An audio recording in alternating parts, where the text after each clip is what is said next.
Mm.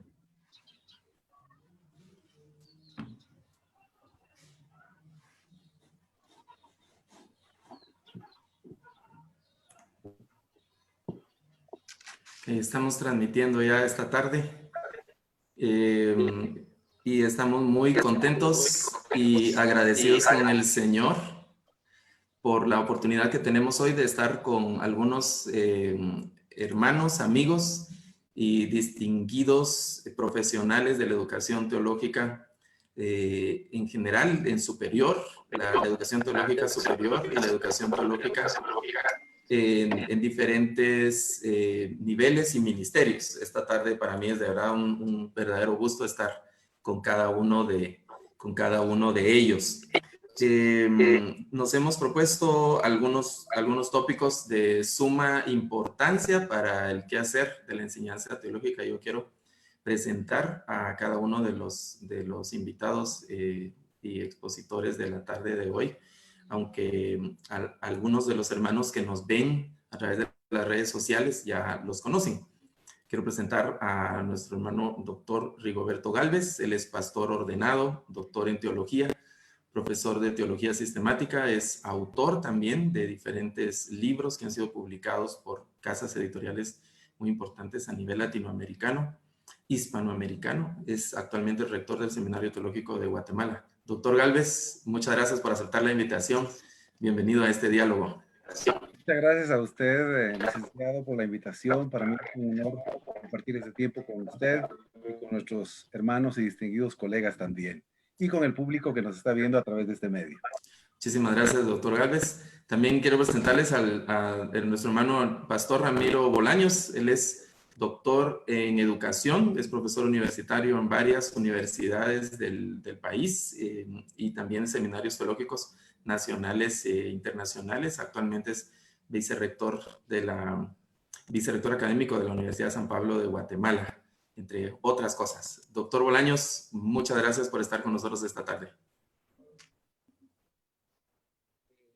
Mucho gusto, Lick, Luis y colegas. Qué privilegio poderles ver también en esta tarde, saludar y por supuesto a todos los que se están conectando ya para dialogar juntos en esta oportunidad. Apreciamos la invitación y la deferencia, licenciado Luis.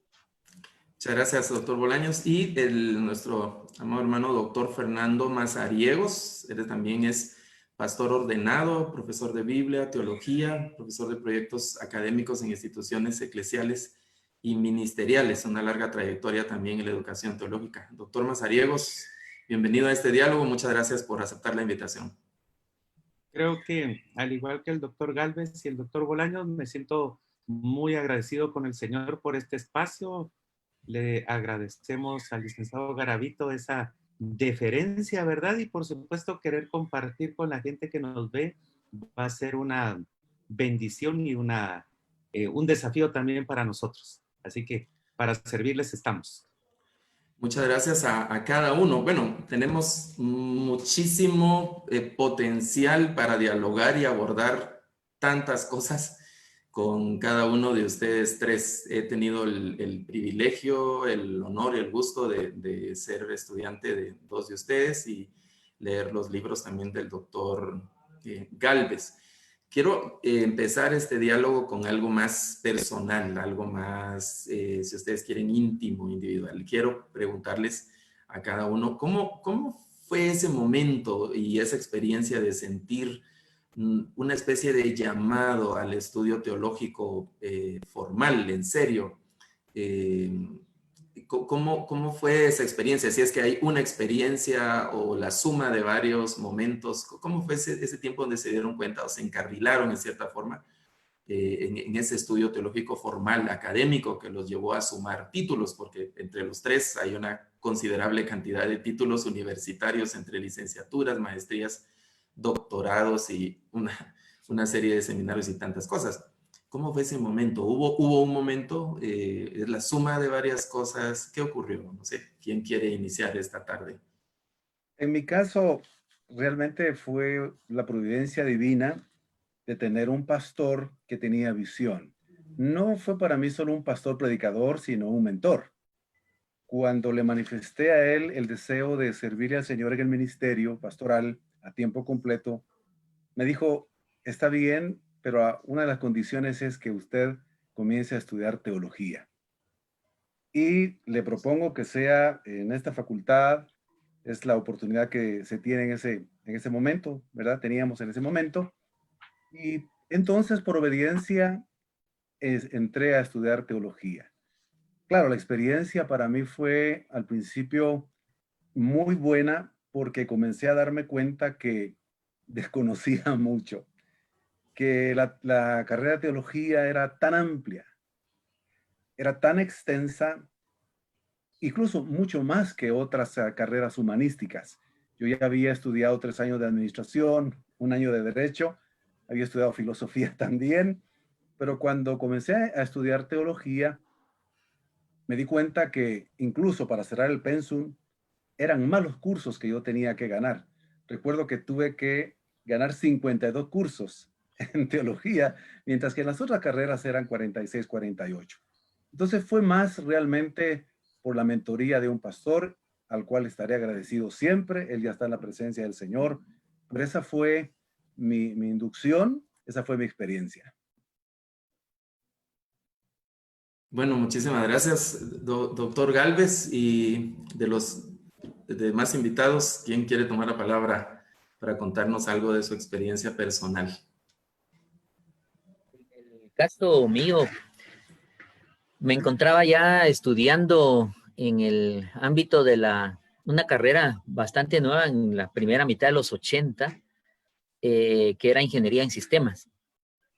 Y en ese momento de estar estudiando ingeniería en sistemas, llegué a estudiar 3 años finalmente, porque llegó el instante en el que también a nivel del contexto de la iglesia donde yo estaba participando como miembro y dentro del desarrollo de actividades que correspondían en aquel entonces a la juventud, el cuerpo gobernante de la iglesia empezó a buscar ya una proyección para el trabajo mismo de la iglesia y empezó a buscar personas que tuvieran llamamiento, vocación para el ministerio, y entonces empezar también un proyecto de apoyo y formación para que pudiéramos tener la oportunidad de servir de la mejor manera. Entonces fue un reto dejar los números para pasar a las letras en un momento dado, pero fue también un sentido de la responsabilidad que uno la miraba en las personas que estaban sirviendo en ese entorno, en ese momento en el que fuimos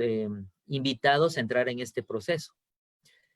A personas que estaban ya en el ministerio, que nos antecedían, al menos en el caso de la iglesia donde estábamos como miembro, precisamente la formación a nivel teológico, y no solamente en sino también en formación de las ciencias sociales, era ejemplar. Y entonces la invitación a entrar al llamado del ministerio, pero con ello también empezar a estudiar la teología, fue pues una respuesta a imitar en cierto modo también ese compromiso visto y modelado con personas que nos estaban antecediendo, en este caso en el ministerio. Creo que otro factor que influyó mucho es que en ese entonces ya se estaba formalizando más el estudio teológico, que en alguna medida pues también implicaba que a nivel ministerial se necesitaba la formación profesional. En el caso mío, tuve que estudiar en el seminario, que es el que da formación de la identidad propiamente interna dentro del ministerio en el cual yo he estado, pero simultáneamente también tuve la oportunidad de empezar mis estudios a nivel universitario, que ya en ese entonces había una universidad que tenía ya una facultad de teología. Entonces, por ahí fue el camino de encontrarnos ya con los estudios teológicos, tanto a nivel medio como a nivel superior. Qué extraordinaria experiencia, y hay una serie de pensamientos ahí que están surgiendo por ese tema de la gente que va adelante, ¿no? Doctor Mazariegos. Muchas gracias. Yo soy fruto del contexto eclesiástico, pero desde 13 principios. Soy fruto del contexto de estar en ese momento en una iglesia que no era una iglesia que avalaba la educación y la formación teológica, habiendo yo nacido y siendo de múltiples generaciones de una iglesia que sí fomentaba esto, pero providencialmente estaba en esta iglesia, y entonces el primer elemento fue casi como una rebeldía entre la tensión, que es uno de los temas que vamos a abordar, entre teología e iglesia. Entonces el primer momento fue una tensión y una rebeldía. En segundo lugar, fue hasta cierto punto pelear también con la herencia escatológica raptista de ese tiempo, de los años 70, 80, 80, 90, en donde había un sobreénfasis con respecto al tema del rapto. Y entonces, cuando yo manifesté mi deseo por estudiar en la universidad, que no era teología, la respuesta de mi pastor fue, pero mira, si el Señor viene, Él va a venir por su iglesia y vos vas a estar en la universidad. Me rebelé a esa situación y por eso lo primero que obtuve fue una licenciatura en mercadotecnia, ¿verdad? Y no la de teología.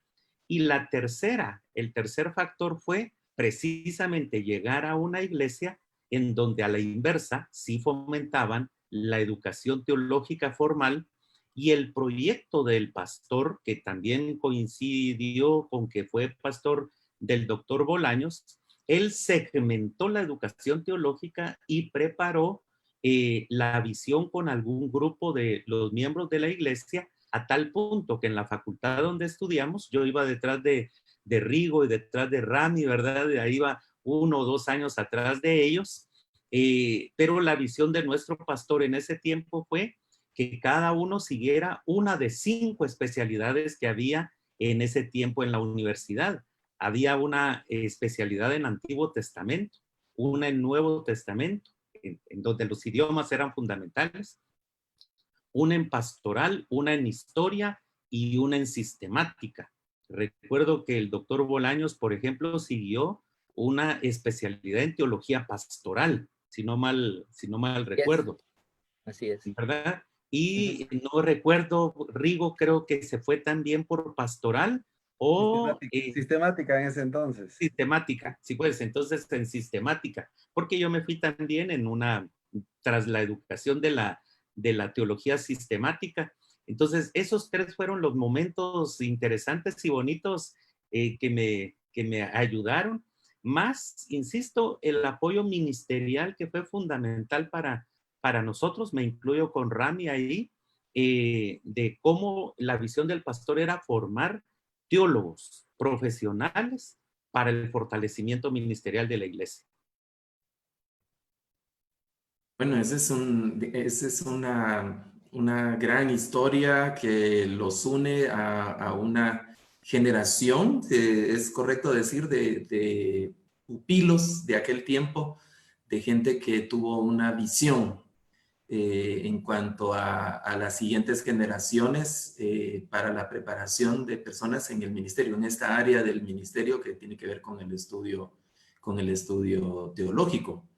De aquellos muchachos de aquel tiempo, iba a decir del ayer, pero del hoy también, de aquel tiempo, con gente también muy seria al frente de los ministerios y con una visión también, no del momento, no de ahorita, sino de una visión a largo plazo. Eso es algo también que podemos decir como una especie de desafío hoy. ¿Qué clase de líderes y de gente está viendo nuestras juventudes cristianas hoy al frente de los ministerios y la reacción que pueden tener por la relación de esos líderes con el estudio? Digamos, los adjetivos no pueden ser exactamente los más adecuados, pero digamos del estudio serio y formal de las escrituras, de la palabra del Señor. ¿Qué piensan? Yo creo que, si me permite, hermano Luis, y quería tal vez hacer un aporte en este sentido de digamos, en alguna medida, esa es una de las tensiones que pues vamos a abordar un poquito más con profundidad, pero sí vale la pena tomar en cuenta que el hecho de estudiar para formarnos profesionalmente es una respuesta a responsabilidad para servirle mejor a Dios y a su iglesia. Es no solamente un aspecto de estudiar por estudiar, sino que cualquier persona que tiene una vocación, un llamado en esta vida, debe formarse o tiene que formarse insoslayablemente para lo que piensa hacer. Y en este caso, pues nosotros, creo yo, representamos hasta cierto punto una generación que llegamos a entender ese elemento y no distanciar el hecho de que si se es formado estrictamente y sistemáticamente en una formación de educación superior, se va a poner en menoscabo el llamamiento y la vocación ministerial. Yo creo que nosotros, no sé, Rigo y Fernando, no me dejarán mentir, hemos logrado en la bondad y en la gracia de Dios tener muy claro ese elemento. Se presupone que para que vayamos a estudiar para formarnos para el ministerio, es precisamente resultado de que queremos hacer mejor las cosas. Y en ese sentido tenemos que profesionalizarnos.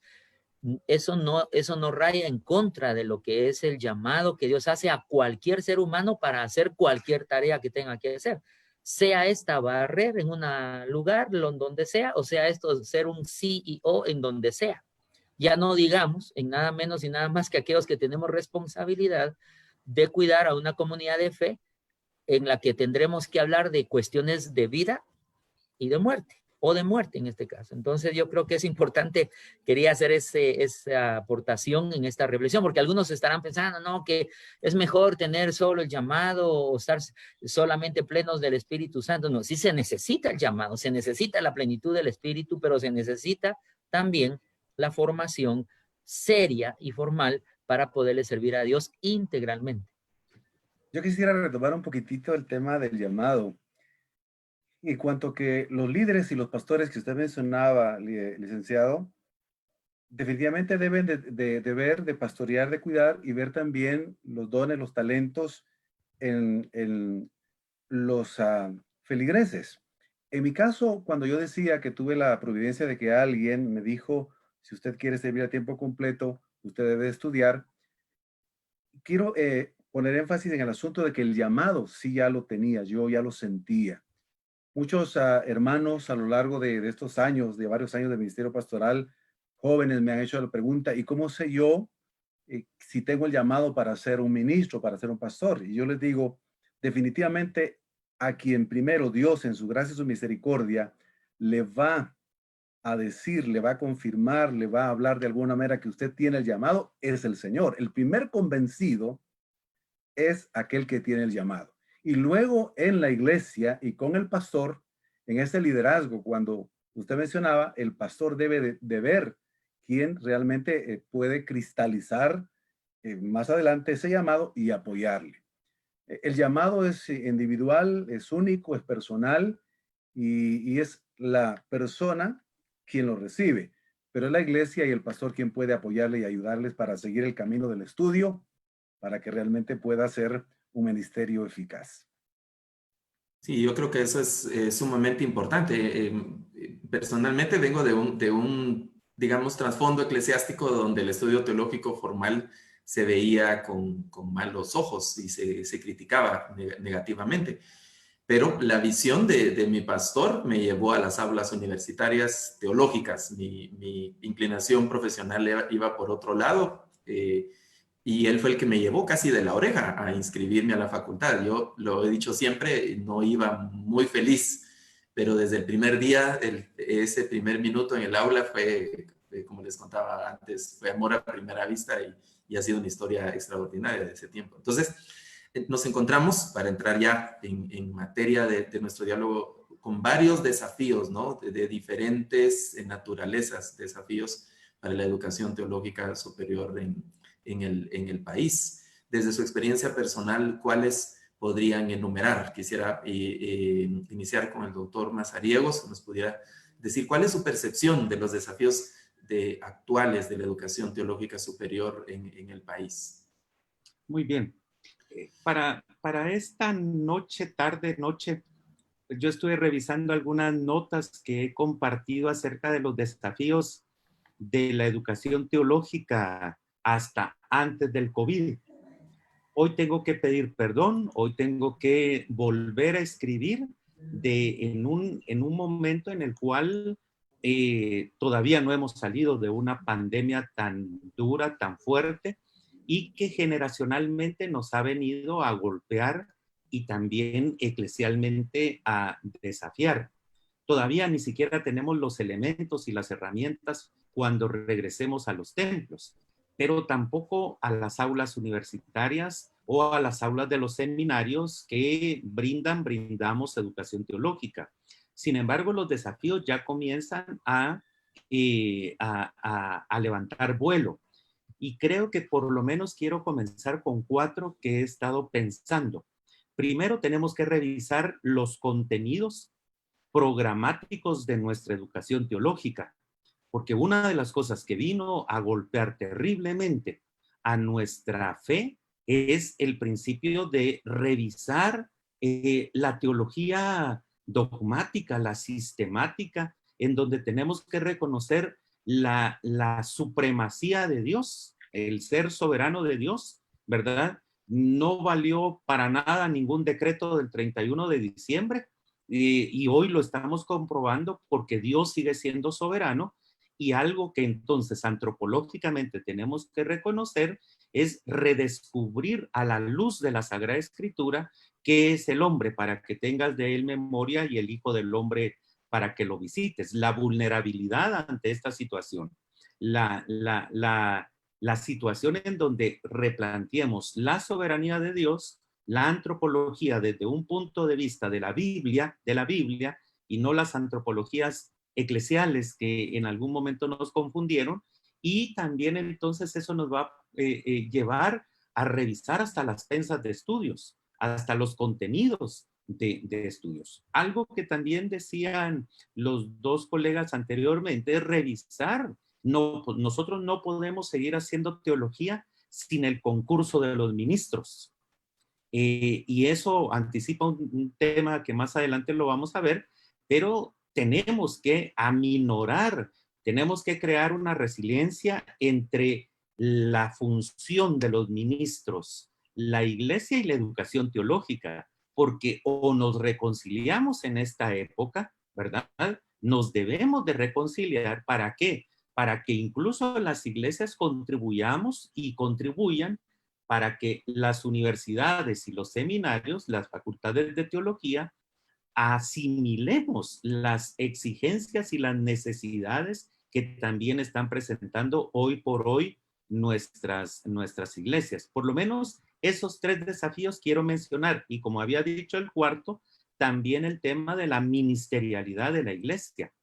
Hoy nosotros hemos encontrado que la iglesia se diversificó en el uso de las plataformas, en el uso de la tecnología, pero cuando vemos también algunos de los contenidos que se predican, válgame Señor, válgame Dios, porque se dice tanta verdad, pero también tanta barrabasada que se asusta uno cuando uno pregunta, y eso es lo que está recibiendo la Iglesia Evangélica de Guatemala. Cuando uno lo pregunta, efectivamente hoy las redes desnudaron la realidad de nuestros púlpitos, y muchos de nuestros púlpitos son decadentes, vacíos y muchas veces hasta antibíblicos, ¿verdad? Ese para mí es un 4 desafío. Muchas gracias, doctor Mazariegos. No sé si alguien de doctor Bolaños o doctor Gálvez quiere agregar algo. Quisiera agregar a lo que menciona Fernando, que la oportunidad que se nos ha presentado, creo yo, ahora es en el ámbito de la educación teológica, a fortalecer el tema de la educación a distancia utilizando las tecnologías de información y comunicación.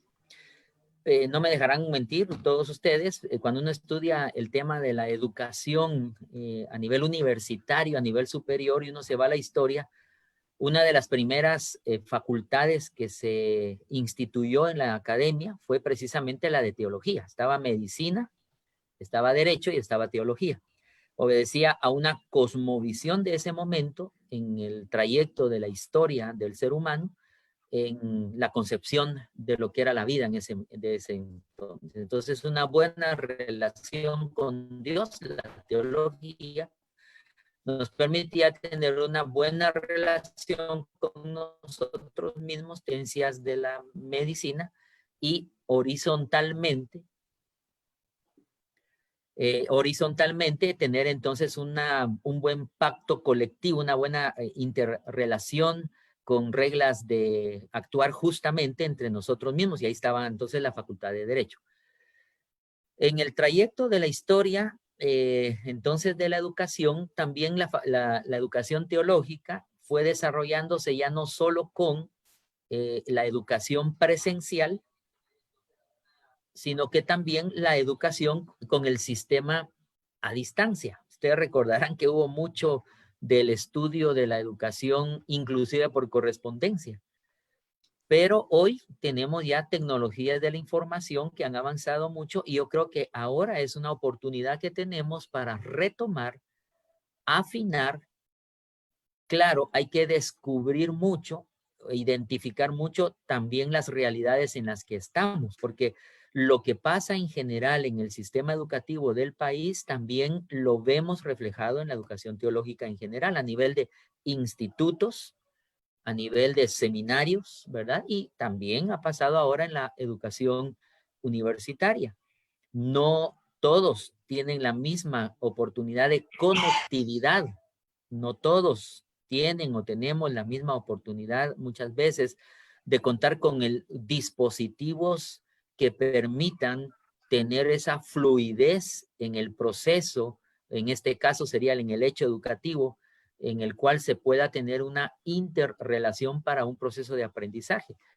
Lo que tenemos que afinar es esa situación, es esa brecha, es ver cómo le entramos a esa brecha del uso de las tecnologías, porque como bien acotaba el doctor Fernando, todavía no andamos ni en la fase 0 aquí en Guatemala para la desescalada en el tema en general de las actividades sociales más nutridas de presencia de personas, y esto incluye la educación, esto incluye la adoración pública en los templos, y tenemos que seguir fortaleciendo el trabajo a la distancia. Pero quería hacer este aporte porque como educación teológica, el sistema de educación a distancia lo hemos conocido y se ha usado con las tecnologías que han estado al alcance. El otro sistema que se impulsó mucho es el de la educación teológica por extensión, que era llevar el seminario presencial hacia los lugares en donde estaban las personas queriendo formarse para actualizarse, para poder profesionalizar su ministerio en algún momento dado.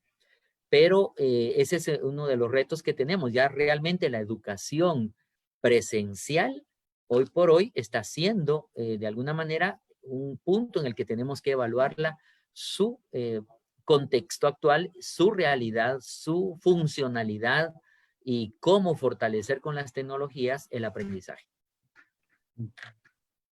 Bueno, muchas gracias, doctor Galvez. ¿Cuál es su opinión? Sí, pues habiendo escuchado a los colegas, creo que han dicho muchas verdades muy oportunas en el aspecto teológico, histórico, tecnológico también. Yo quisiera ver algunos otros desafíos que son reales, los desafíos post-COVID, como usted mencionaba, licenciado. Creo que tenemos que comprender que después que pase esta pandemia, y Dios mediante podamos mirar el fin de esta pandemia, realmente hay muchas cuestiones postraumáticas después de una pandemia y de un dolor y un sufrimiento de esta magnitud. Hoy hay dolor, hay luto en muchas familias guatemaltecas, en el mundo entero. El desempleo está aumentando en su índice y el futuro es incierto. Creo que después del COVID tendremos serios desafíos económicos. Ya sabemos, y quizás algunos de ustedes también lo saben, algunos pastores que están buscando trabajo en lo secular porque ya se ha extendido pues mucho tiempo la pandemia. ¿Qué será del llamado post-COVID? Es decir, si realmente Dios me ha llamado, debo de continuar. ¿Qué será del llamado a la vocación? También es otro desafío de aquellos que creen que Dios les ha llamado a prepararse, a formarse para ser ministros. Si realmente ahorita y en la nueva normalidad el congregarnos va a ser de manera muy limitada. Entonces creo que debemos de irnos preparando, tanto como los que estudiamos teología, los que somos teólogos, los que estamos en la iglesia, irnos preparando y anticiparnos cómo resolver esos aspectos postraumáticos, porque la recuperación económica, la recuperación sanitaria, de salud, mental, emocional, realmente va a tomar mucho tiempo.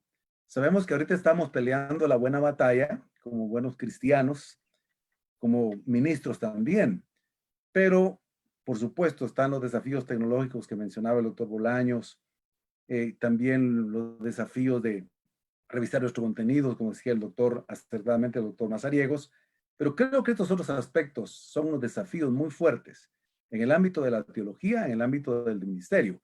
¿Cuántos querrán estudiar teología después de esta situación?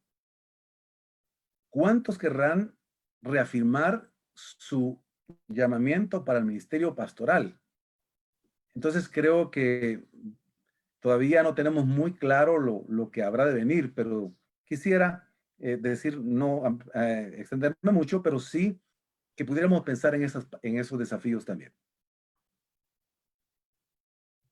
Gracias, doctor Galvez. Y quisiera inicialmente preguntarle, digamos, esta relación que está hablando de cuántos quieren continuar estudiando teología o iniciar la una carrera de estudio teológico o afirmar su llamado de la iglesia. Y en muchas ocasiones se han considerado como dos cosas distintas. La iglesia por un lado y el estudio teológico por otro lado. Y eso ha generado tensiones históricamente, tradicionalmente, no solo en el país, sino en diferentes latitudes del mundo. Desde su perspectiva, doctor Galvez, esa tensión que se ha sabido entre la iglesia y el estudio teológico, ¿a qué se debe y cuál podría ser el resultado, digamos, de esa tensión? Si se va a aumentar, si se va a relajar esa tensión, va probablemente desaparecer en un escenario post-COVID. Creo que la tensión iglesia-teología se da de dos vías. En primer lugar, ocurre cuando la iglesia, la denominación o la iglesia independiente o los ministros creen que no necesitan estudiar de manera sistemática, condensada, seria, formal, en una facultad de teología, en un seminario de teología que esté a nivel de la educación superior, porque creen que en lugar de ayudarles al ministerio, les va a perjudicar. Lo han visto de alguna manera como más bien antife que producir más fe. Y cree que solamente es necesario pues leer la escritura, estudiarla, pedirle auxilio al Espíritu Santo y ser autodidactas y nada más. Entonces, ahí comienza precisamente o ha existido esa tensión entre iglesia y teología.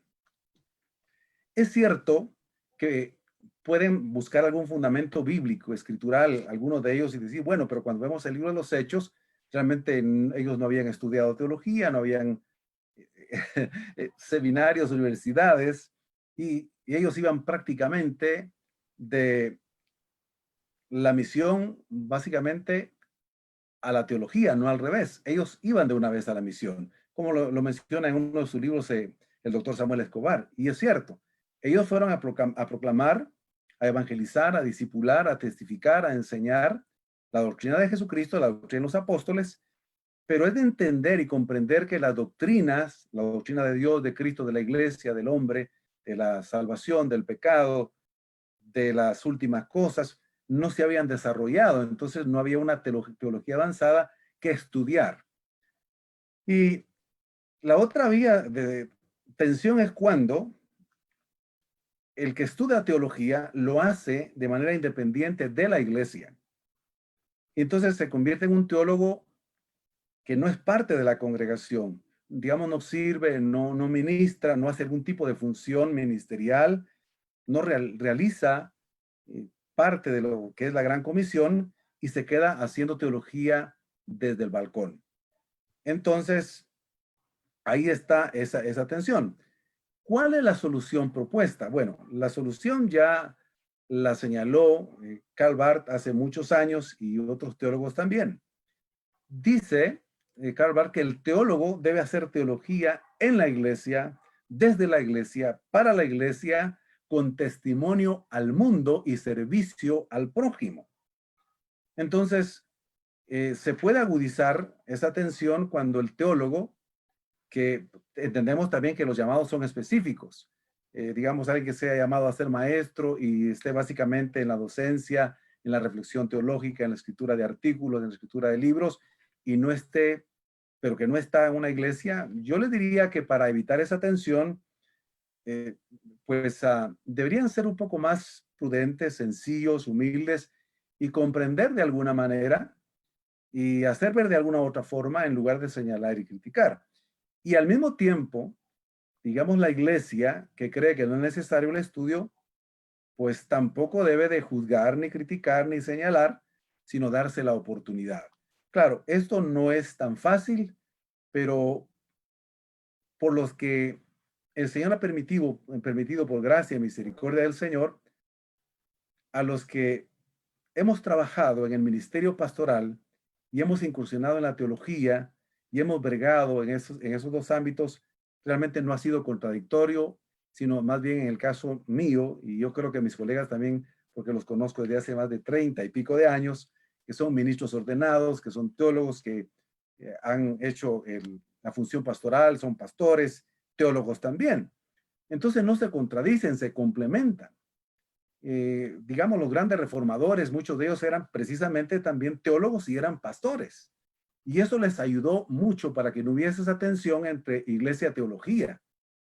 Martín Lutero, doctor en teología, pero también ministro. Calvino igual. Karl Barth, uno de los teólogos más prominentes del siglo XX, teólogo y pastor. Entonces, creo que eso podría ayudarnos. No es tan fácil, la tensión creo que siempre seguirá. Y post-COVID, pues yo más veo el hecho de que se desanimen a estudiar, porque recuerden que el que estudia teología en una facultad, en una universidad o un seminario que tiene también el nivel de educación superior, lo hace por vocación. No lo hace porque le van a pagar más, no lo hace por un incentivo económico. Pero tenemos que ver el contexto económico y reafirmar el llamamiento pastoral. Si es que lo tienen, va a permanecer. Yo quisiera aportar en el sentido, a la luz de lo que está hablando el doctor Gálvez, en alguna medida creo que muchos, me incluyo en este aspecto, hemos revalorizado muchas cosas que antes se daban por sentado. La iglesia, en cierto modo, los hermanos, partamos de algo que es fundamental para la vida de todo creyente, el tema de la vida de comunión personal con Dios y cultivarla, no solamente tener una relación con Dios, sino que cultivemos una comunión con Dios, es algo que hoy ha sido fundamental y esencial. Quien no lo tenía como una práctica continua en su vida, en alguna medida ha tenido que retomar, o sea, ha tenido que volver a lo que en algún momento se llama un primer amor en ese aspecto. Y podríamos pensar en otros asuntos que van construyendo bloques en la vida y en el desarrollo de la iglesia. No me dejarán mentir, si ya la escatología o la visión de los últimos tiempos venía siendo desde finales del siglo XX y ahora todo el siglo XXI, el principal énfasis en lo que es la teología sistemática, hoy en esta etapa en la que estamos se ha incrementado en algunos casos por puro morbo, ¿verdad? Por querer hablar de cosas que ni siquiera están claramente descritas y explicadas en las escrituras. Muchas de las que sí están, ni se abordan muchas veces, pero las que no están con detalle son las que más llaman la atención. Pero ese énfasis de pensar en las últimas cosas que se ha visto en esta etapa en que nos encontramos, post pandemia va a requerir mucho más seriedad en la presentación de este tipo de enseñanza, es decir, el énfasis en las últimas cosas, en lo que llamaríamos la consumación de la historia. Cómo aprender a vivir con planes como personas, como familias, como empresas, como iglesias, en un ámbito en el cual nos estamos en este momento formando todos. Ninguno, creo yo, de los que estamos acá habíamos enfrentado una situación igual como la que hemos tenido durante este tiempo. Entonces estamos aprendiendo a construir toda una actividad posterior a la pandemia, en la cual necesitamos tener esperanza, necesitamos tener confianza bien estructurada, necesitamos tener una vida de fe bien pensada que nos permita entonces hacer cada día las cosas que Dios quiere y espera de nosotros. No nos vamos a quedar neutralizados ni como personas, ni como familia, ni como iglesia.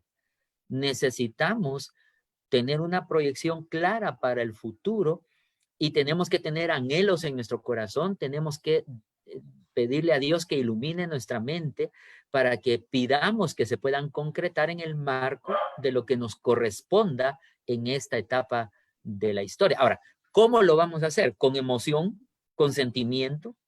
No, tenemos que hacerlo con una fe pensada. Y ahí entra precisamente la necesidad de de un volcarnos al estudio de la palabra, al estudio de la teología, a púlpitos serios, a púlpitos consistentes, a exposición de la palabra de Dios, para que estemos anclados en la roca firme. Jesús en ningún momento ofreció que íbamos a estar exentos a las tormentas como las que estamos enfrentando, como miembros del cuerpo de Cristo. Más él ilustró en aquella famosa finalización del Sermón del Monte, donde tenemos construida nuestra vida, en donde tenemos construida nuestra visión, nuestra cosmovisión de vida, si en la roca o sencillamente en la arena. Entonces yo creo que el reto que tenemos post es mucha gente queriendo volver a adorar públicamente a Dios, pero también con cierta o mucha incertidumbre en la cual necesitamos inyectarle no emoción, sino el entusiasmo que produce el estudio de la palabra de Dios y que el Espíritu Santo pueda ayudarnos a hacer las cosas que Él quiere y espera de nosotros en esta etapa de la historia. Quiero hacer algunos aportes y tal vez no repetir lo que ya se dijo, yo concuerdo. 1777, María Antonieta era una persona de la corte imperial, de la realeza, y se percata que sus obispos no están preparados. Y entonces influye para que en la universidad se incluya un curso de teología pastoral que no existía.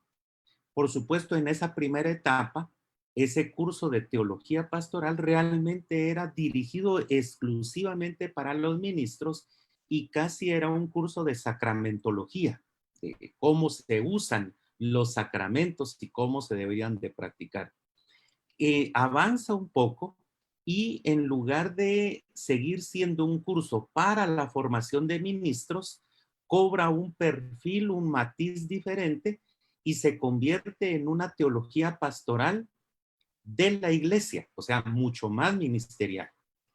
Eso lo que me dice es, y en el seguimiento del doctor Gálvez, lo que me dice es la necesidad de algo que nosotros tocamos en el año 86 y 87, yo siendo bastante jovencito, con el tema de las misiones en Guatemala, y uno de los fundamentos del tema misionero, de la formación de misioneros, era provocar la formación de aquellas personas que Dios estaba llamando al ministerio, solo que estos se formaran de manera biocupacional, que es lo que está diciendo el doctor Gálvez.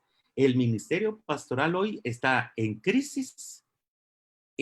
Hay muchos pastores esperando regresar a la iglesia por un sostenimiento, que eso es válido, eso no es crítica, por el contrario, eso es válido, pero también se están percatando que la misma situación económica que ellos están pasando, la están pasando los miembros de la iglesia, y entonces están viendo hacia afuera para conseguir un trabajo, un sostenimiento, un convertirse como Pablo en hacedor de tiendas también.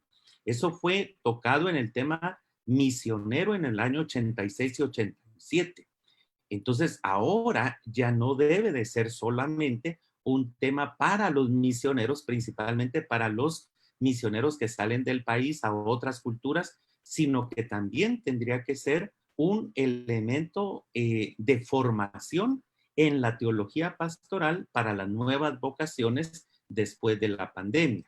Otro elemento que también coincido y que me da una sensación de urgencia es que la iglesia debe de hoy invertir en la formación de sus ministros. Yo sí creo que una preocupación de la educación teológica en las facultades de teología que se tenga y que se tiene, más los seminarios, tendría que ser convenios de apoyo económico de las iglesias también, aparte de los candidatos ministeriales, son siervos de Dios que han sido llamados para esa formación. ¿Por qué razón? Porque de alguna manera también nosotros tenemos que paliar ese concubinato entre la educación teológica y la iglesia, entre la ministerialidad y la profesionalización de la misma, ¿verdad? Hay que recordar, y gracias a Dios por la historia, pero muchos seminarios en los Estados Unidos le dieron origen a universidades. ¿Qué quiere decir eso? Que cuando las universidades ya alcanzaron un nivel poderoso, entonces subsidiaron a los mismos seminarios y las facultades de teología con el propósito de que se subsidiara una carrera, como decía el doctor Galvez, que no necesariamente nos va a producir más, pero que es urgente, que hoy por hoy se ha dado cuenta la iglesia de la necesidad de la formación de pastores profesionales. Y eso no riñe, por ejemplo, con el llamamiento de muchos hermanos. Pero yo sí creo, y yo lo he puesto de ejemplo de esta naturaleza sin extenderme mucho. Cuando yo tengo 2 hijos de 23 y 21 años, cuando ellos entraron en la etapa recién nacidos de que ya comenzaba a buscarle un pediatra para sus vacunas, para su tratamiento, busqué al mejor profesional. Yo quiero que a la iglesia donde ellos van, la persona que va a trabajar no solamente su salud, sino que su alma, su corazón, sea una persona que se ha formado profesionalmente en el llamamiento que Dios le ha dado. Eso me va a dar confianza a mí como padre, a mí como parte de un hogar. Esa es la exigencia que hoy nosotros tenemos que recuperar también en la educación teológica. Nunca va a ser un medio de lucro. Voy a poner un ejemplo también que va paralelo con esto.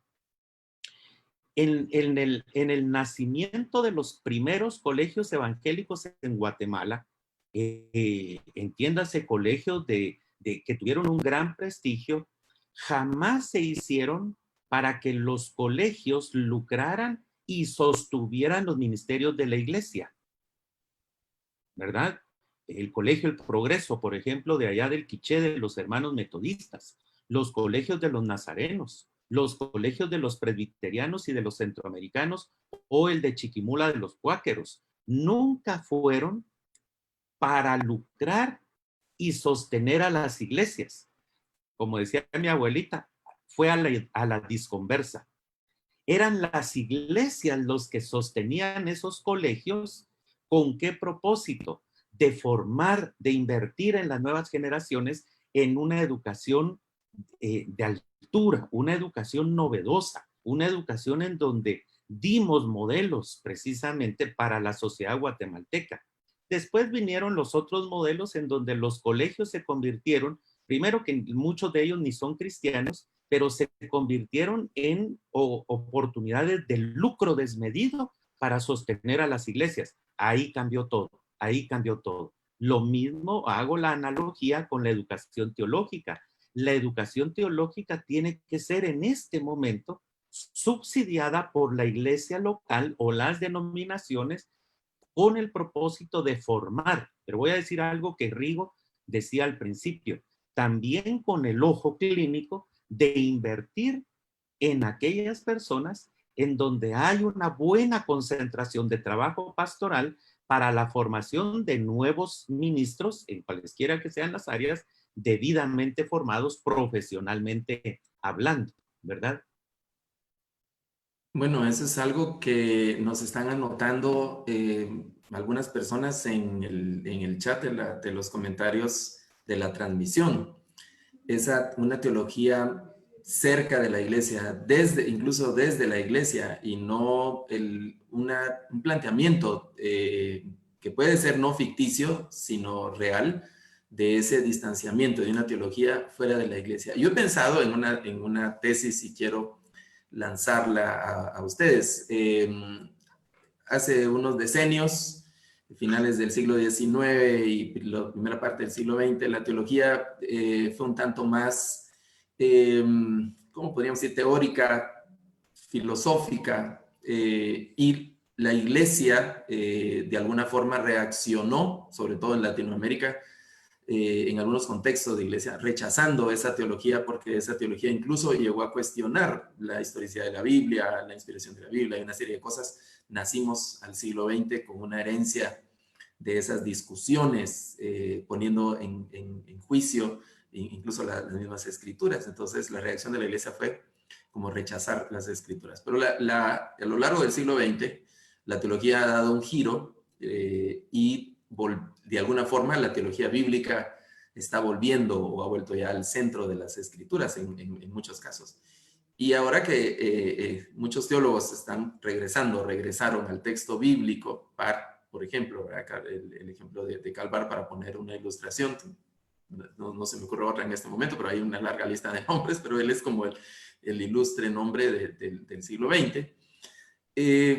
Y yo he encontrado que ahora la teología regresa a las escrituras y encuentra que una buena parte de la iglesia no está en las escrituras. Y esa tensión sigue de alguna forma, ¿no? Teniendo como centro o epicentro de esa tensión las mismas escrituras. Por un lado, la tensión teológica de poner en tela de duda de las escrituras, y luego la iglesia, sobre todo el periodo, una parte del pentecostalismo y luego esa parte del neopentecostalismo, algunas expresiones han menospreciado el texto bíblico. Resumido todo en una frase que hace unos años recibí en una de las redes sociales que decía, no recuerdo la primera parte textual, voy a tratar de decirle el concepto, es como: no pierdas tu tiempo leyendo la Biblia, solo cree. Era como el eslogan de ese ministerio. Yo solo contesté, bueno, ¿creer en qué? Fue mi pregunta. ¿Qué piensan de esa tesis? Esa tensión es generada por cómo considera la teología la Biblia y cómo considera la iglesia la Biblia. Sí, ¿es verdad que podemos hablar de dos realidades así tan separadas, la teología y la iglesia, como dos realidades distintas? ¿Qué piensa, hermano Fernando? Yo quiero comenzar, perdón que me anticipé ahí, le quité el impulso a Rigo, ¿verdad? Pero quiero hacer una broma teológica.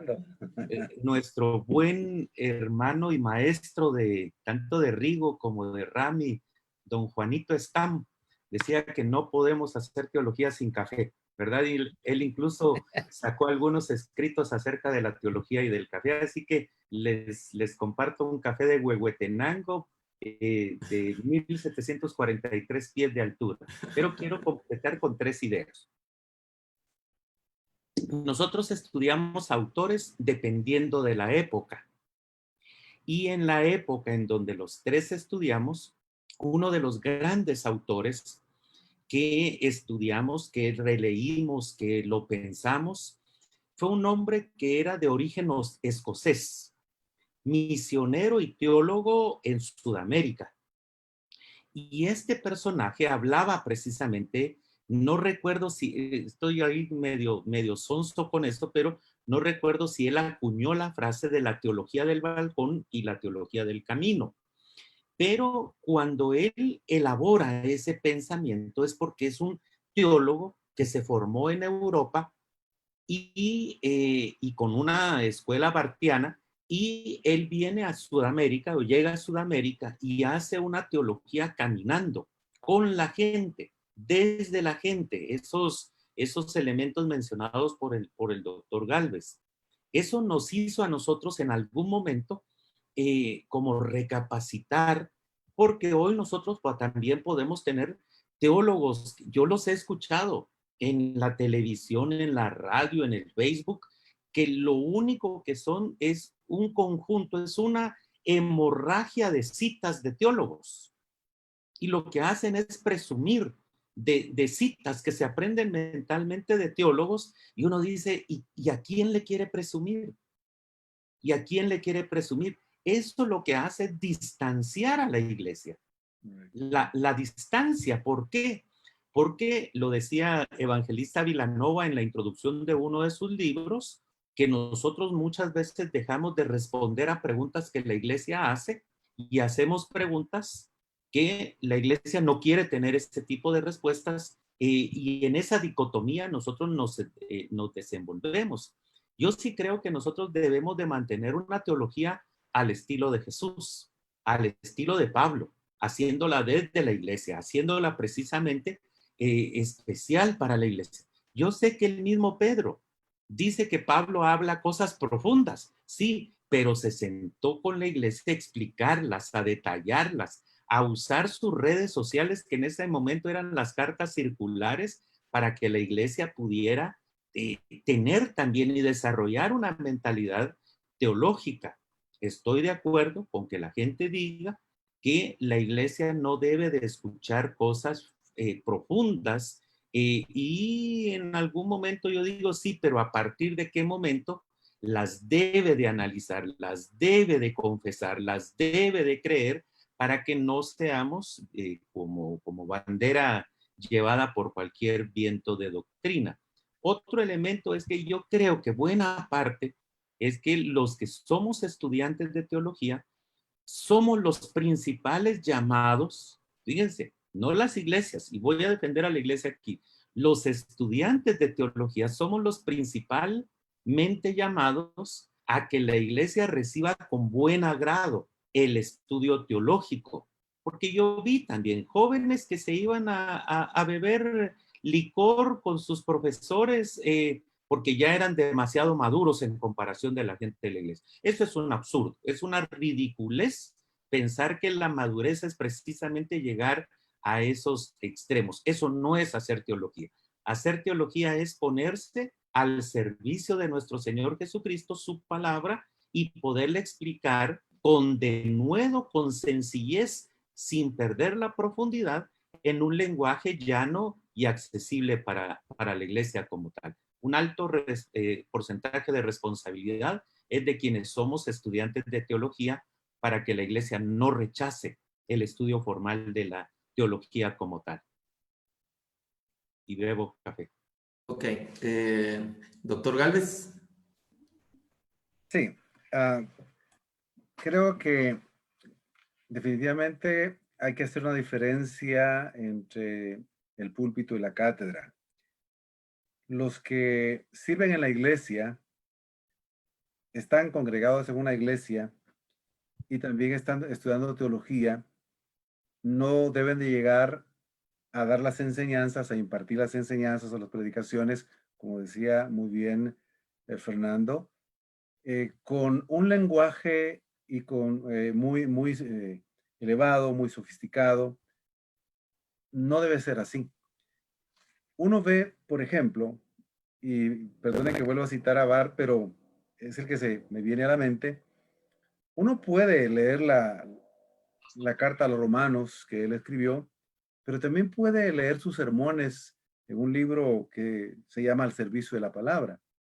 Y cuando él está predicando en la cárcel de Basilea a los presos, y cuando él les comparte la palabra, es una palabra tan bíblica, tan sencilla, tan directa, tan clara, que está llegando al corazón, a la mente de las personas más sencillas y en condiciones tan lamentables como las que se encontraban. Pero también uno lo ve en otro libro donde sí es muy difícil entenderlo, pero también usa el lenguaje que debe de usar. Hay que hacer esa diferencia. También hay que recordar, usted mencionaba un poquitito la tensión esa, verdaderamente cómo existe cuando algunos se dan cuenta que al estudiar teología, cierto tipo de teología resulta muy teórica, muy sistemática, muy de reflexión y no tanto de teología práctica. Hay que recordar que la teología, precisamente como ya lo mencionaba el doctor Bolaños también, cuando surgen las universidades, las primeras universidades en el siglo XII formalmente, la Universidad de Bolonia, la de Oxford, otras universidades italianas, luego algunas españolas, incluyen a la medicina, derecho, teología y filosofía. Pero recuérdese que ahí la escolástica, es decir, ya la mezcla de filosofía y teología, la que se impartía ahí. Entonces, luego, ya con la reforma protestante, eso cambia. Recordemos que Martín Lutero dijo, bueno, yo vengo a sacar aquí la filosofía del púlpito y voy a colocar la escritura. Y entonces ya la tradición protestante cambia la forma de enseñar. Pero hay que recordar que más adelante también, bueno, durante algunos siglos estuvo la teología en las universidades, luego fue expulsada en el siglo XVIII y siglo XIX porque no la consideraron ciencia, pero luego viene la época de la razón, viene una teología que le llamamos la teología liberal, la teología alemana de mucha reflexión, muy teórica, muy abstracta, que realmente muy difícil de entenderla. Y esa es la teología que nos vino llegando a nosotros en el siglo XX, parte del siglo XX, y es la que estudiamos. Y es la que algunos se encontraron y cuando empezaron a darse cuenta que era una teología, no era muy del balcón, era muy teórica y no muy práctica, entonces también esa tensión creo que creció allí. Y gracias a Dios que la teología, pues como se mencionaba también, y los teólogos han vuelto un poco más a la escritura. Y debemos de volver a la escritura, porque si la teología es cristiana, debe partir de Cristo. Y si es teocéntrica, debe partir del Dios de la Biblia. Y si es bibliocéntrica, debe partir de la escritura. Pero debe trasladarse de una manera sencilla. Y ese es el desafío del que estudia teología y que también sirve, enseña en el discipulado. No tiene que ser necesariamente un pastor, pero que esté involucrado, que sepa trasladar las verdades que son un poco difíciles de manera más sencilla. Bueno, doctor Bolaños. Yo quisiera que recordemos también en el contexto de las escrituras, vemos modelos, ¿verdad? El modelo y vemos instituciones que están establecidas o instituidas prácticamente para poder canalizar esa formación que debe ser integral como personas, como seres humanos. Una de ellas es la familia. Ahora, los padres en sus hogares, ¿qué van a enseñar a sus hijos en el tema de la fe, por ejemplo? Y entonces ahí es donde empieza a construirse toda una forma de ver la vida en la que existen esos dualismos, ¿verdad? Y empezamos a construir de repente sin ser muy intencionales en eso, pero al final va encaminándose a una formación o malformación en el contexto de conocer a Dios, entregarse a Dios, servir a Dios. El modelo que vemos en las escrituras es Deuteronomio, entre otros, pero solo quiero citar Deuteronomio en este momento, 6, ¿verdad? Del 1 al 9, y vemos ahí cómo la responsabilidad que tenían los padres de formar en el diario vivir a los hijos. ¿En qué? Precisamente en su relación con Dios. ¿A la luz de qué? A la luz de las escrituras. Ellos eran los principales, digámosles, los principales teólogos que formaban a las nuevas generaciones. Ahora, ¿en dónde aprendían todo eso? Pues obviamente lo habían aprendido generacionalmente también. Había etapas de alcance de conocimiento y aprendizajes importantes que se daban en el diario vivir. El modelo de aprendizaje por problemas muy aplaudido hoy día, esa etapa ya la vivían ellos cotidianamente, cuando te levantes, cuando vayas por el camino, cuando te vayas a acostar. El enfrentar cotidianamente cuántas cosas de la vida mostraba que no era cuestión de hablar con Dios, no era cuestión de hablar de Dios, sino que era hablar con Dios lo que necesitábamos todos los días. Luego vemos el modelo de Jesús, que ya lo mencionaron, no voy a profundizar o tocar ese otro aspecto, pero otra vez vemos a Jesús poniendo en práctica, diciendo, ustedes oyeron, ahora yo les digo, les estoy haciendo una actualización, una aplicación. Y eso de que los apóstoles no estudiaron, miren, perdonen, ese paradigma hay que quitarlo, porque ellos estudiaron no menos de año y medio con Jesús en proyectos educativos intensivos, digamos, en la modalidad de entrega intensiva. Habían algunos de ellos que eran casados, otros tenían sus familias, entonces habían por lo menos de 2 a 3 días más o menos que estaban con Jesús y los otros días los iban con su familia, a pesar de haber sido ya llamados a estar en el seguimiento de Jesús. Entonces, ese aspecto hay que revisarlo. Aunque podamos leer en el contexto bíblico que se alude de que esta era gente que no había estudiado, sin embargo, se olvida todo ese trayecto educativo que tuvieron con Jesús, una formación intensiva y de aplicación. Pero bueno, dije que no iba a profundizar, pero eso es lo malo, decía un pastor, ¿verdad, Fernando? Que cuando somos pastores se nos alarga la lengua, se nos ensancha el corazón. Y bueno, volviendo entonces al punto, quiero el tercer modelo, sería la comunidad de fe, la iglesia, o en este caso es la sinagoga de Berea, en Hechos 17. La sinagoga de Berea era una sinagoga que era más noble que la sinagoga de Tesalónica. Tesalónica sacó a pedradas a Pablo y a Silas. Pero la sinagoga de Berea dice que consideró lo que ellos les habían enseñado. Eran más nobles, pero ¿qué fue lo que creó la nobleza en ellos? La apertura a estar atentos a considerar las nuevas enseñanzas porque conocían las escrituras. ¿Y dónde las habían conocido? Hagamos otra vez ahí el tejido, el lugar que tenían las familias y a lo que iban a la sinagoga, a hacer reflexión acerca de las escrituras. Entonces, el eje debe ser siempre la palabra de Dios y las agencias educativas, las instituciones educativas que Dios, en el trayecto de la historia, la familia, la iglesia, debe jugar un papel importante. Y claro, habían escribas, habían personas que eran los doctores de la ley, era gente que se había formado, se había apartado por un tiempo también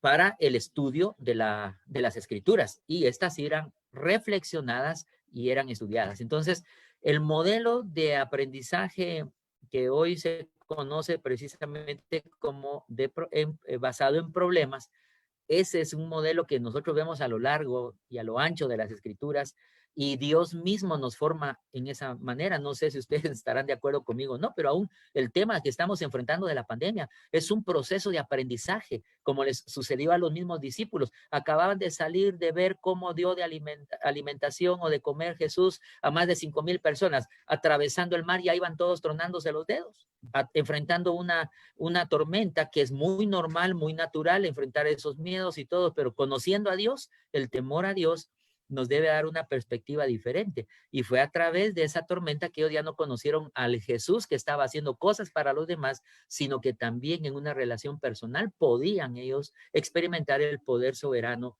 sobrenatural también de Jesús. Yo creo que ese círculo debe ser círculo virtuoso y no vicioso, en el cual debiésemos de entrar a repensar la educación teológica post pandemia. Ese es un elemento que se los dejo ahí planteados para de repente, Rigo, ¿te atreves a escribir otro libro relacionado un poquito al tema? O de repente nosotros lo pensamos y lo analizamos y hacemos un trabajo, un proyecto conjunto. Pero creo yo que vale la pena repensar la educación teológica cuando tenemos retos a nivel económico y a nivel de brechas, inclusive en la educación. Hoy por hoy, aún en la educación universitaria, se enfrentó el hecho de que los docentes no todos estaban equipados y preparados para la educación a distancia, utilizando las tecnologías de la información. Y muchos de los jóvenes también que creemos que han nacido con la tecnología bajo el brazo, no necesariamente para la educación están preparados, para videos, para videojuegos y cuestiones por estas que son necesarias, importantes en el desarrollo humano, pues no lo dudamos, pero se demostró que para el tema del aprendizaje, no mucho. Bueno, estamos perfilándonos a la recta final del nuestro encuentro y este diálogo. Están, bueno, muchas cosas, pero hay un tema que es parte también de esta especie de tensión, ¿no? En algunos contextos se considera que el estudio teológico es una especie de intelectualización fría, sin espíritu, y se ponen en esos extremos, ¿no? Ese estudio, la academización también de las escrituras, y se blanden aquellos versículos de la letra mata, el mucho estudio es fatiga de la carne, y ese tipo de cosas que se mencionan. Hermano, mejor no estudie, mejor ore o ayune, o ese tipo de cosas. Pero ¿cuál es ese extremo y cuáles escenarios nos exponemos frente a esa dualidad que también se quiere, que se quiere como contraponer, ¿no? Una especie yo no diría espiritualización, sino más bien de mistificación de las escrituras, o la racionalización extrema también de las escrituras. ¿Cómo hacemos para establecer una especie de punto medio? El teólogo es una persona fría, vacía del espíritu, o son realidades distintas. ¿Qué piensan, doctor Fernando? Muy bien. Pues sí, efectivamente, mucha fama también nos la hemos ganado quienes comenzamos a estudiar teología y a veces somos insensibles a las realidades de la iglesia. Sin embargo, parte de lo que yo he aprendido, quiero compartírselo de una manera sucinta. Cuando yo aprendí, por ejemplo, que el salterio, no el salterío, como dice Rami, que se da en algunas iglesias, ¿verdad? Sino que cuando yo estudié un poquito sobre la composición del salterio, los tejilim, los salmos, y saber, por ejemplo, que no son los únicos. Habían posiblemente cientos de más salmos en la cultura hebrea, pero que en la providencia de Dios, en ese proceso de la formación del canon, se eligieron una buena cantidad de ellos, 150 para ser exactos, y se agruparon en 5 grandes himnarios que se comenzaron a cantar en el segundo templo, ya cuando el segundo templo incluía algo que el primer templo salomónico no había incluido de forma natural y más sistemático, la predicación de la Torá. El segundo templo tuvo una fortaleza en la predicación de la Torá. Cuando hablamos de la Torá, por supuesto, no sabemos si era la predicación de los primeros 4 libros de Moisés. Algunos sostienen que el Deuteronomio fue redactado, no inspirado por Esdras, sino que retomó los sermones que también la tradición oral había mantenido de Moisés a una nueva generación de creyentes que nacieron en el desierto. Comprender la naturaleza de esos 5 himnarios y cómo esos 5 himnarios, por ejemplo, cada uno de ellos cuando inicia, dedican buena parte de su contenido de estos 5 himnarios a fortalecer la predicación de cada uno de los libros de la Torá. Y cuando finalizan con una doxología. Pero no solamente eso, sino que cuando llegamos al 5º himnario de los salmos o de los tejilim, ya no solamente es 1 o 2 versículos doxológicos con los que cierra cada uno de los primeros 4 himnarios del salterio, sino que el 5º himnario termina realmente en el Salmo 145. El primero de los salmos es de David. El 145 es de David, pero del 146 al 150 son salmos anónimos. ¿Y qué son estos salmos del 146 al 150? Salmos doxológicos. ¿Por qué razón? Y algunos autores como Samuel Pagán dice, se retoma la predicación de los 5 libros de la Torá, ahora ya con el Deuteronomio, en el segundo templo. Se tienen 5 grandes himnarios que se cantaba cada uno de ellos conforme se predicaban los libros de Moisés y se concluía con 5 salmos doxológicos. 5, 5, 5. Ahora, eso no lo aprendí yo de rodillas. Me enseñaron a orar para estudiar la palabra, pero cuando me acercara a la palabra, que lo hiciera con seriedad. Entonces, eso yo no lo aprendí orando, pero sí me ayudó el Espíritu Santo para que el estudio formal de la teología me llegara a dar una luz al respecto. Un segundo ejemplo. Se descubre en el año de 1947 Qumran, el gran aporte de Qumran.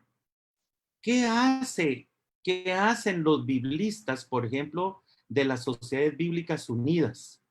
Su texto anterior, formal, el más aceptado, en el tiempo de mi abuela, era la versión antigua 1909. Se percatan de ciertos elementos que hay que corregir de la Biblia 1909. Por ejemplo, Génesis 1:1 dice de la 1909, en el principio crió Dios los cielos y la tierra. Pero no le hacía, la palabra crió no le hacía honor a lo que el texto hebreo realmente nos quería decir. ¿Qué viene a hacer Qumran en el año de 1947 y 48? A descubrir muchísimos, miles de documentos bíblicos que hacen que los biblistas tengan una nueva aportación al mundo hispano. Otros mundos, por supuesto, ¿verdad? Los de habla inglesa, alemana, etcétera. Pero para nosotros, por ejemplo, ¿y qué se produce? La Biblia 1960.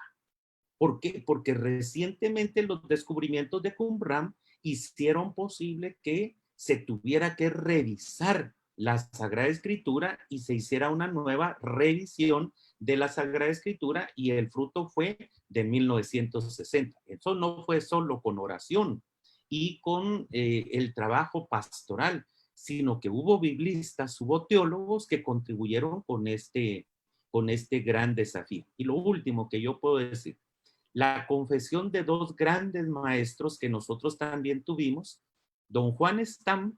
Juan Stam es un teólogo con un gran tema escatológico y principalmente de comentarios al Apocalipsis. Él llegó a confesar. Bueno, otro detalle de don Juanito Stam. Aparte de ser un hombre muy humilde, que se volvió un latinoamericano de corazón, ¿verdad? Más de 60, 70 años en Costa Rica. Don Juan fue educado a los pies de Karl Barth, que ya lo ha citado el doctor Gálvez. ¿Y saben qué terminó diciendo don Juan Stam? Aún vive, por supuesto, en 92 años, que si a él le tocara otra vez iniciar el estudio de la teología, le gustaría mucho ser principalmente biblista y no teólogo sistemático. ¿Por qué? Porque yo creo que ese volver a la fuente, que también un amigo nuestro común lo ha mencionado, es regresar a la palabra para que de ella pueda salir también una teología sana. El mismo don Emilio Antonio Núñez, cuando fue nuestro maestro en una maestría en teología pastoral, llega a afirmar que de repente quiso en algún momento convertirse en un teólogo más biblista para contribuir más con la iglesia. No estoy despreciando el área de especialidad de Rigo y la mía en el área de sistemática, pero sí creo yo que algo que hemos tenido que descubrir y redescubrir es la teología bíblica, para que entonces nuestras otras teologías sean mejor fundamentadas. Y yo quiero honrar, yo voy a hacer un paréntesis ahí, pero quiero honrar a alguien que fue un común denominador para nosotros, que para mí fue una inspiración aquí en el ámbito nacional, el doctor Samuel Berberian. De verdad, yo lo quiero hacer como mención, porque él nos inspiró precisamente a que el estudio de la palabra de Dios, de la teología, de la historia, se hiciera con pasión y para la iglesia, desde la iglesia, como dice también hermano Rico. Y siempre lo hemos platicado con Rami, ¿verdad? Yo creo que la memoria presente de un doctor Samuel Berberian, que está vivo activo, con una mente lúcida y tan productiva en nuestro medio, es una persona a la que nuestros corazones le deben mucho, y yo creo que Guatemala también en la educación teológica, ¿verdad? Gracias. Muchas gracias, doctor Mazariegos. Bueno, tenemos ya los últimos minutos para las expresiones finales en este contexto, antes de iniciar la ronda de despedidas. Doctor Bolaños, doctor Galvez, en ese sentido de los polos de la academización o la espiritualización, algunas de esas expresiones. Sí, en mi caso puedo testificar que realmente el estudio de la teología y ya ejerciendo el ministerio pastoral realmente me ayudó, me liberó, me libertó de muchas creencias y de muchas prácticas equivocadas.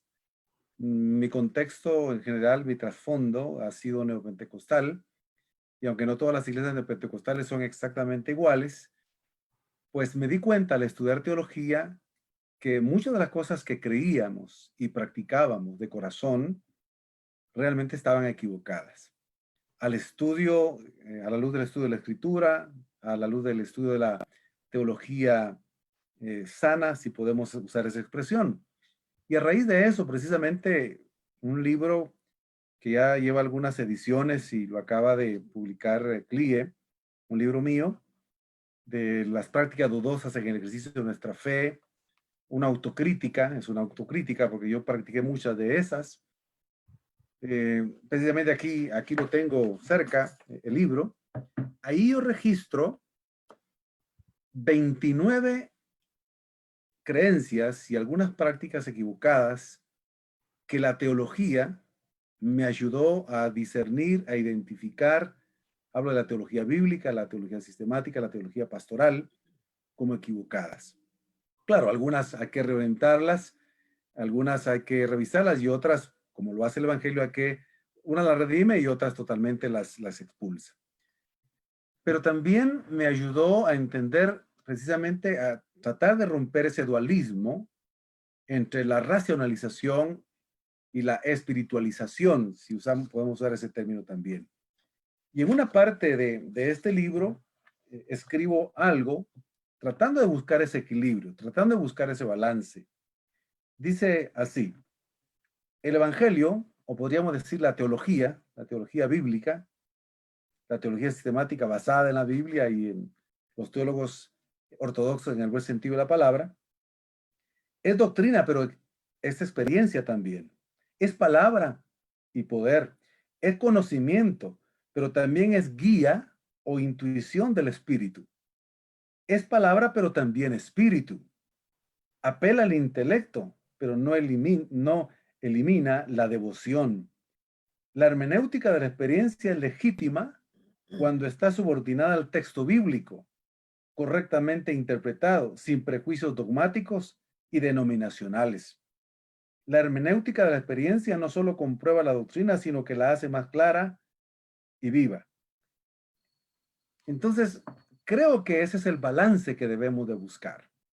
Buscar esa fe razonada, esa teología sana, estudiar las escrituras a profundidad, conocerlas, interpretarlas, conocer más de las ciencias bíblicas, apoyarnos en las doctrinas esenciales de la Reforma Protestante que rescató, solo Dios, solo Cristo, solo la Escritura, solo la gracia, solo la fe, y la teología reformada más adelante, y apoyarnos también a aquellos teólogos que por sus frutos hemos visto que han hecho un impacto no solo en dar respuestas de nuestra fe de manera coherente, lógica, razonable, pero también ha hecho una obra en el camino, en la iglesia, en la misión, en la evangelización, en la enseñanza, en el discipulado.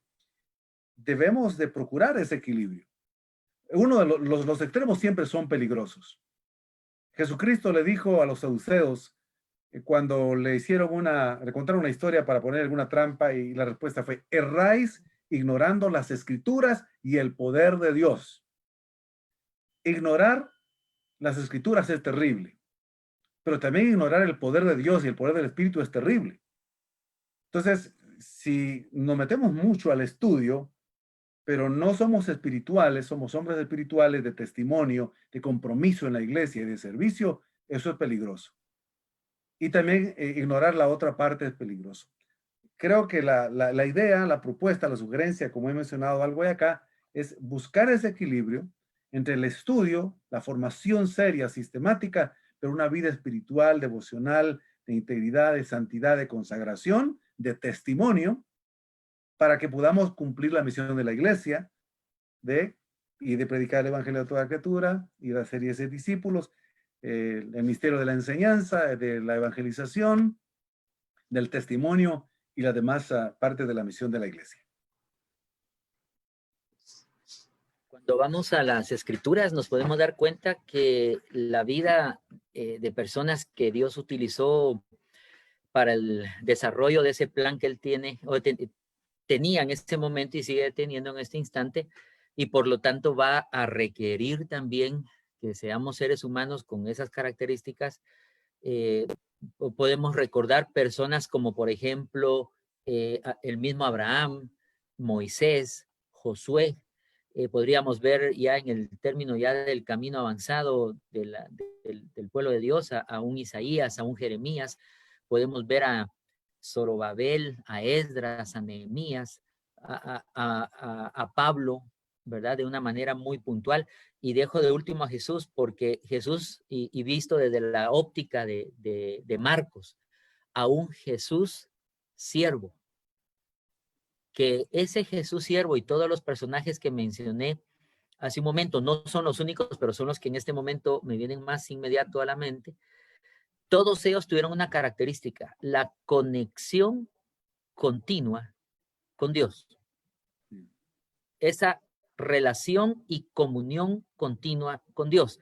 Y si nos vamos ahora y al contexto ya más para la época nuestra, partiendo de la Reforma, nos damos cuenta que teólogos como Lutero y como Calvino fueron personas que esencialmente tenían una vida de mucha comunión personal con Dios. Basta con que veamos las biografías y vayamos a personajes más recientes como los que acabamos de estar mencionando hace un momento. Uno puede ver esa parte que es esencial. Para no, la razón no va a pelear con la fe ni la fe con la razón. La fe que no se piensa no va a dar consistencia. La fe que no se razona no va a ser pertinente en la etapa, en la historia en la que estamos viviendo. Y el estudio jamás la ciencia ha sido enemiga para Dios. Es un instrumento de la soberanía de Dios. Es un instrumento de la gracia y de la providencia de Dios para acercarse a la humanidad.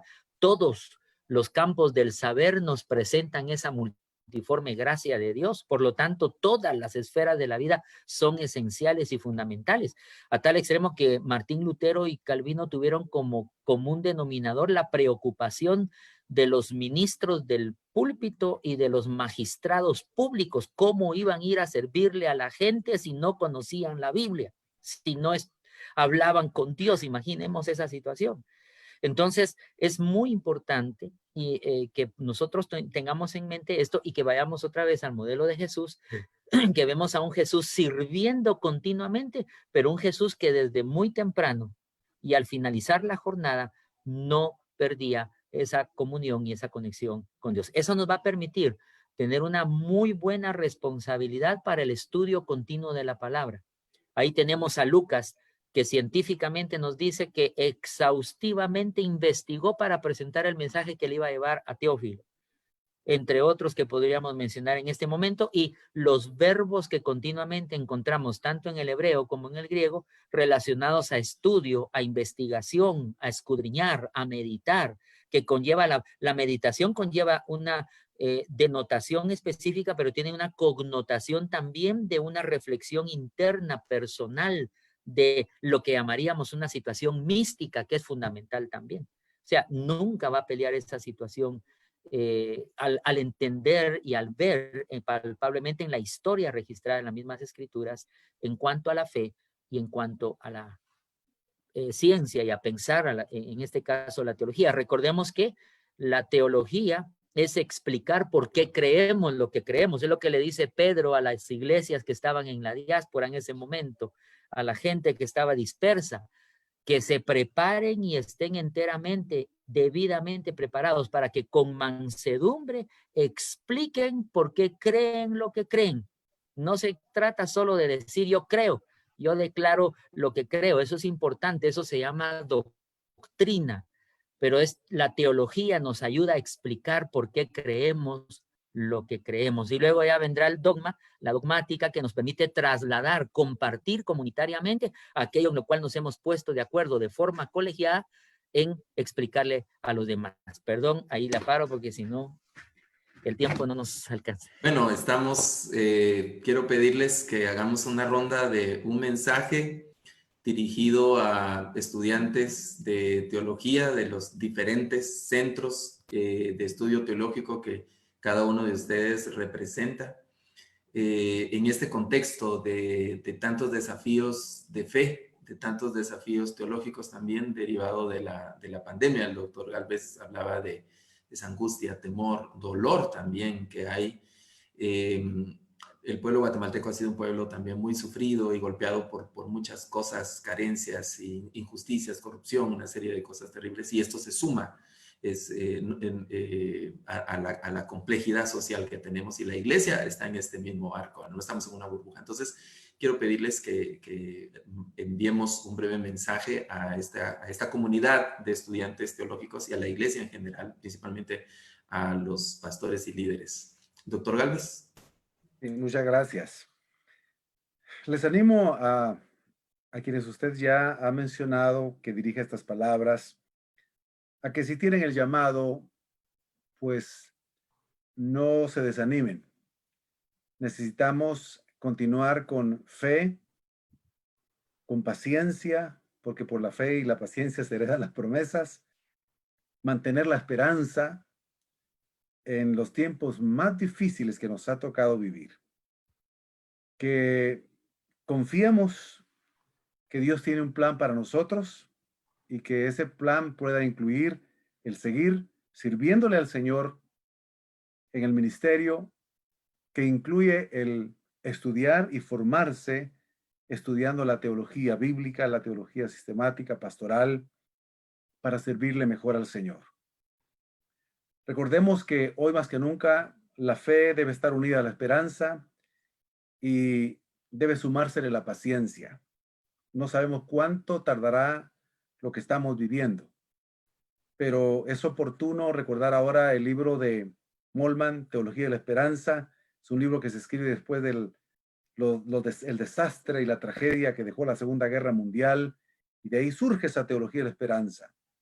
Pues necesitamos regresar, retomar esa teología de la esperanza, mantener viva la fe, la paciencia, la confianza en el Dios todo soberano que está a cargo de nuestras vidas, y que si Él tiene planes para nosotros, continuaremos. Y si tiene planes para ustedes, por supuesto, el Señor se los permitirá cumplir. Y la iglesia.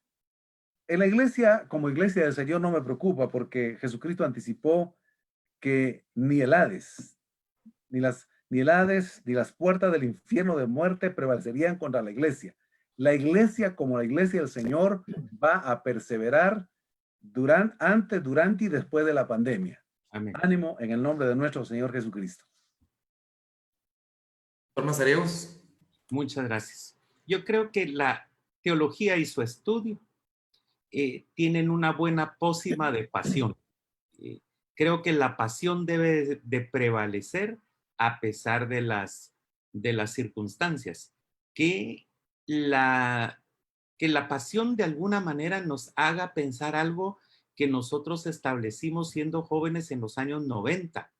Allí nos decían que el estudio de la teología, por supuesto que tiene que ser un estudio formal, pero también hay otros modelos de teología informal, de teología no formal, modelos educativos que hoy por hoy, mientras este problema de la pandemia está sucediendo y todavía no sabemos qué secuelas nos deja, pero hay otros programas y las instituciones, me alegra mucho que haya instituciones que han estado colaborando de iniciativas, así como la que hoy nosotros tres aplaudimos de Luis Garavito, porque son iniciativas accesibles, sin costo, que nos hacen pensar en algún momento. Hay temas específicos, cursos específicos que yo he visto que quien lo puede hacer y lo debe de hacer, solo va a denotar que la teología también es de su pasión, no necesariamente porque las circunstancias nos brinden en este momento una educación formal, pero sí tenemos herramientas para no desactualizarnos, para seguir bregando con este ministerio que el Señor nos ha dado. Y quiero hacer dos citas. Una cita que es interesante, que Carlos Spurgeon también la mencionaba. Si Dios te llamó al ministerio, te dará una plataforma para que prediques el evangelio. Si Dios te llamó al ministerio, el Señor proveerá las herramientas, los recursos y por supuesto las oportunidades que Él te brindará al momento en el cual te llamó como tal. Y la otra cita, un tanto más burda, o burda, es una cita que decía también mi papá y se la volví a escuchar a uno de mis maestros. Pero mi papá decía que la universidad no representa ser sinónimo de una carrera de caballos para ver quién llega primero, sino que la universidad es para saber quién sabe llegar. Y ese es el desafío que nos presente, a pesar de que hagamos paréntesis en algún momento. La pasión nos debe de motivar y seguir haciendo planes para que nosotros retomemos, si en algún dado caso tenemos que dejar por un momento la educación y retomarla en el tiempo y en el momento de Dios, y se convertirá también para nosotros en esa vocación sagrada al ministerio que Dios nos ha llamado. Que el Señor les continúe bendiciendo a cada uno. Un abrazo a quienes nos conocen, quienes no nos conocen, pues qué gusto poder conversar con ustedes a través de esta plataforma. Que el Señor les bendiga mucho. Doctor Bolaños. Primero, estamos en esta etapa de la historia porque Dios, en su gracia y soberanía, ha querido que estemos en este momento. Nos equipó de una o de otra manera para que hoy estemos acá atravesando esta experiencia. Número dos, Él está con nosotros, en nosotros y por nosotros. Por lo tanto, recordemos que hay un principio bíblico en Mateo 4:10, que ahí el orden de los factores gramaticales sí altera el producto. La respuesta que le da Jesús a Satanás es: al Señor tu Dios adorarás y a Él solo servirás. Debemos tener cuidado de no servir y dejar en la cola la adoración a Dios. Tenemos que estar conscientes que para servirle eficazmente en esta etapa de la historia en la que estamos, hoy más que nunca, necesitamos construir esa adoración personal continua que nos permita entender los planes que Dios tiene para cada uno de nosotros. Y desde esa perspectiva, entonces, buscar la formación que debemos tener, para cumplir ese propósito de Dios. La educación teológica es la herramienta que Dios quiere darme para que yo cumpla este propósito, pues hemos hablado de eso hoy, la importancia que tiene. ¿Será otra la formación que debo tener? Debo seguir teniendo sueños, como decía el doctor Fernando, y debo estar consciente de esta tarea que Dios quiere que yo realice y que la debo realizar bien. Y eso significa hacerla como para el Señor o hacerla en el nombre del Señor. Muchas gracias, licenciado Luis, por el apoyo, la bendición de estar con usted en este espacio. A los colegas y consiervos, es un gusto y un privilegio haber estado compartiendo también este momento. Mis oraciones, que Dios les siga guardando a cada uno y cumpliendo el propósito con el cual nos tiene en esta etapa de la historia, juntamente sirviéndole a Él. Les agradezco de corazón nuevamente haber aceptado esta atrevida invitación. Ha sido un tiempo, creo yo, sumamente fructífero y edificante. Yo ruego al Señor le siga dando la sabiduría a cada uno, la fortaleza y la gracia que han mostrado siempre para seguir jalando esta carreta en la que el Señor nos puso, ese yugo en el que el Señor nos puso, buen yugo. Nosotros pues, por ratos nos quejamos, pero es fácil, dice el Señor, y así que con Él es fácil, ¿verdad? Pero este yugo de las instituciones de educación teológica que ustedes representan y que han sacado adelante por ya una considerable cantidad de años en este recorrido teológico, dejando un gran legado, para las futuras generaciones también hasta la venida del Señor. Les expreso mi profundo agradecimiento a cada uno, los hermanos que han seguido la transmisión, los que comentaron y hicieron alguna pregunta. Nuestro compromiso es, vamos en estas horas que siguen, el día de mañana, a responder algunas preguntas que se quedaron ahí en el chat. Agradezco la sintonía de diferentes personas, del doctor Samayoa, del doctor Menéndez, el doctor Tepox, que también estuvo acompañándonos un buen tiempo en la transmisión desde México, hermanos que estuvieron conectados desde Colombia y de diferentes departamentos de aquí del país. Les agradecemos esta sintonía y agradecemos también las interacciones en el chat. Dios le bendiga, doctor Galvez, doctor Mazariegos, Igualmente, doctor Bolaños, que el Señor bendiga Gracias. sus familias, sus ministerios. Un fuerte abrazo y muy agradecido por este tiempo que hemos compartido juntos. Feliz noche. Feliz noche. Igualmente.